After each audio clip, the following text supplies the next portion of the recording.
कहा जाता है कि the greatest victory is that which requires no battle, यानी दुश्मन से जंग जीत लेना बड़ी बात नहीं है। बड़ी बात यह है कि युद्ध लड़े बिना ही दुश्मन को घुटनों पर ला दिया जाए।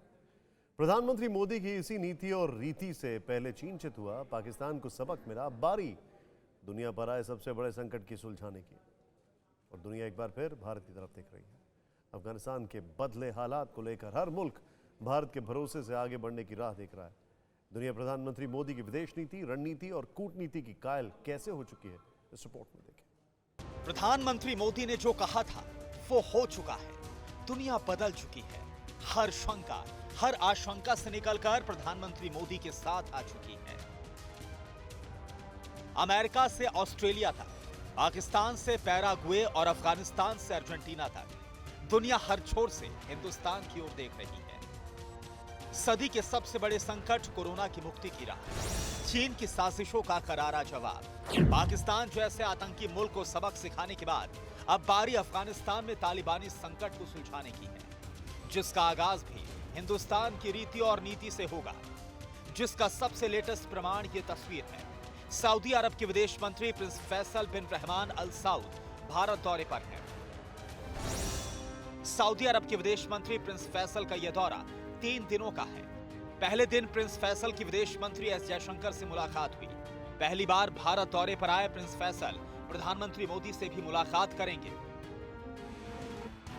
माना जा रहा है कि इस दौरान अफगानिस्तान के हालात पर भी बात हो सकती है। खास बात यह है कि 1996 में तालिबान की हुकूमत को मान्यता देने वाले सऊदी अरब ने इस बार अफगानिस्तान पर कब्जे के बाद तालिबान सरकार को मान्यता नहीं दी है। इसलिए तालिबान के माई बाप पाकिस्तानी अभी से सिर पीटने लगे हैं। पाकिस्तानियों की चीख चिल्लाहट बता रही है कि अफगानिस्तान की कूटनीति का हर सिरा भारत से ही निकलेगा, क्योंकि काबुल पर तालिबान के कब्जे के बाद हर मुल्क हिंदुस्तान की ओर देख रहा है। 7 सितंबर को काबुल में तालिबान सरकार का ऐलान हुआ था।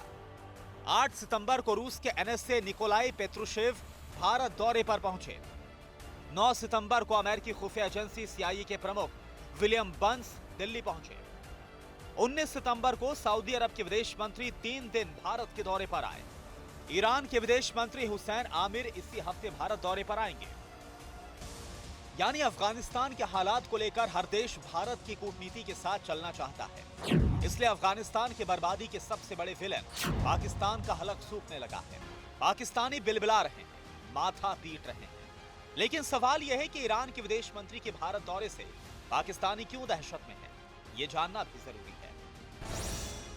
ईरान ने पंजशीर में तालिबान के हमले को लेकर कड़ी चेतावनी भी दी थी। ईरान के विदेश मंत्रालय ने कहा था कि तालिबान लक्ष्मण रेखा को पार ना करे। इतना ही नहीं, ईरान ने यह भी बताया था कि वो पंजशीर में पाकिस्तान के दखल की जांच कर रहा है। पंजशीर में पाकिस्तान का पाप पहले ही जमाने के सामने आ चुका है, इसलिए पाकिस्तान को अपने कुकर्मों की सजा मिलने का एहसास हो चुका है। पाकिस्तान जानता है कि अगर दुनिया के ताकतवर मुल्क एक तरफ हो जाते हैं तो अफगानिस्तान की तालिबानी हुकूमत से जिन्ना के वारिस जो अपनी झोली में गिरने वाली खैरात की उम्मीदें लगाए हैं वो खाक हो जाएंगे। इसलिए पाकिस्तानी आंसू बहा रहे हैं। लेकिन पाकिस्तानियों की रुदाली अभी और बढ़ने वाली है, क्योंकि प्रधानमंत्री मोदी अमेरिका जाने वाले हैं। कोरोना काल के करीब 2 साल बाद प्रधानमंत्री मोदी पहले विदेश दौरे पर जाने वाले हैं। 22 सितंबर को प्रधानमंत्री अमेरिका पहुंचेंगे। 23 सितंबर को पीएम मोदी की रणनीतिक साझेदार जापान और ऑस्ट्रेलिया के पीएम से मुलाकात होगी। 24 सितंबर को प्रधानमंत्री मोदी की अमेरिकी राष्ट्रपति जो बाइडेन के साथ मुलाकात होगी। 24 सितंबर को ही क्वाड समिट में हिस्सा लेंगे। 25 सितंबर को संयुक्त राष्ट्र महासभा को संबोधित करेंगे। अमेरिका के राष्ट्रपति जो बाइडेन होंगे, ऑस्ट्रेलिया के पीएम स्कॉट मॉरिसन, फ्रांस के राष्ट्रपति इमैनुअल मैक्रों और जापान के पीएम योशिहिदे सुगा होंगे।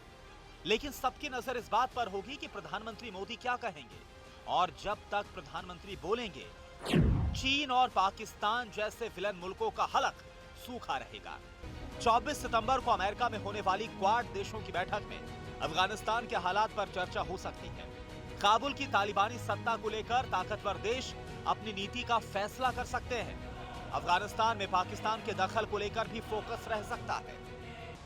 दुनिया जानती है कि भारत के फैसलों से ही नई सदी की नीति तय हो सकती है। इसलिए अफगानिस्तान में तालिबान के कब्जे के बाद भारत स्ट्रेटेजी का सेंटर बन चुका है। अमेरिका से लेकर रूस तक अफगानिस्तान के हालात को लेकर प्रधानमंत्री मोदी के नजरिए और दूरदर्शिता के कायल बन चुके हैं। इसलिए अमेरिका से लेकर रूस और सऊदी अरब से ईरान तक की निगाहें भारत पर टिकी है। Bureau report, TV9 Bharatvarsh. परवाह देश की, सोमवार से शुक्रवार रात 10 बजे TV9 भारतवर्ष पर।